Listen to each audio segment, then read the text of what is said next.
For decades, WRBN ruled the airwaves of Warner Robins. On this episode of Middle Georgia Buzz, we travel back in time with the actual footage of WRBN.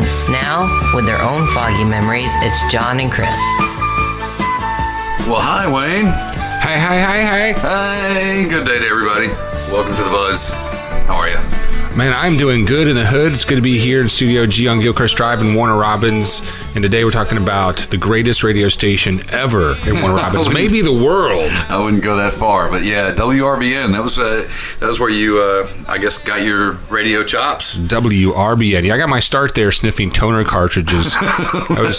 That's where it all started. I was an intern there. Yeah, it was more fun than taking a fat girl to a Nickelback concert, wasn't it? Now, the story is, for me, one day you showed up at my house down the street and said, hey, follow me. Right. So I'm like 14, I hop on my bike, we bike way out down Alberta Road to the studio at 707 Alberta Road, and we go inside, and there's this weekend disc jockey, this redhead guy, and he's sitting there looking at Playboys. Yeah, he's checking out the nasty, just doing his thing. Hey, what the hell are you kids doing in here? So you walk in, you're like, hey. He's like, hey. And we go in the production room and goofing off. So I got to know, first of all, did you know this guy? This is how I remember it, and I'm not sure that this is the case, but it seems to me that, whenever, we were kids listening to the radio, we were always camped out in front of it, checking things out. I think that I called in and won some bullshit of some sort, and went over there and picked it up. And of course, I looked around and they were, look, buttons and stuff that flashes. I think I need to get involved in this.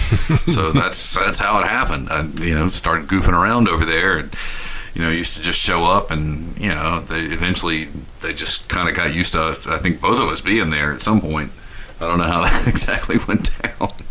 Well, we were there goofing off. He was doing his thing with his magazine, and I don't want to know what that was. And Scott Tyler and Orrin Michael showed up, and instead of kicking us out like any other kind of business would do, they said, "Hey, hang out, let us record some albums." And they were really very nice about it and let us come back. Yeah, that's right. We were bootlegging their stuff, taping it, and eventually it got to be, hey, press this button, and I think that's where it all started. So your illustrious radio career began right there. Yeah, we were reading, they gave us some copy to read, like a commercial for Olympia Skate Center, just to practice on. I still have that on reel to reel. I still have the Jimi Hendrix album I ripped my first day there. And we went bumping into some fun, I think, after that. I don't know. But yeah, there were some days when, like on the weekends when they would play rock concert, and Dr. Demento. Doctor, that was Sunday. Yeah, Sunday's fair was Dr. Demento. I think we started like 8 o'clock or something like that, and ran until midnight.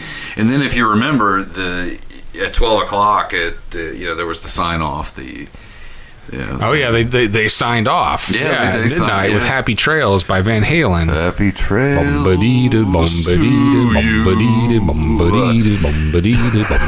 WRBN AM and FM now sign off the air. We now conclude another broadcast day. We operate on a kilowatt frequency of 101.7 megahertz or kilojoules, or we operate on high-grade cocaine. 1.21 gigawatts. So I'm on that Facebook group, Warner Robins Good Old Days 70s Beyond, and I was showing some pictures of the station today, the building today, and Brian Kelly, Ed Mullis chimes in and goes, I'm glad those walls can't talk. And I thought to myself, if those walls could talk, they would say just one word. Yeah, cocaine. And that would be the word. Cocaine. Yeah, we don't know what went on necessarily. I tell you what was going on. We found a group of guys with enough rock and roll fortitude to snort coke off gold records and a hooker's ass. I wonder whose gold record that was. Like, is it John Fogerty? I forget. There was one hanging on the wall. It was that obligatory fake gold record.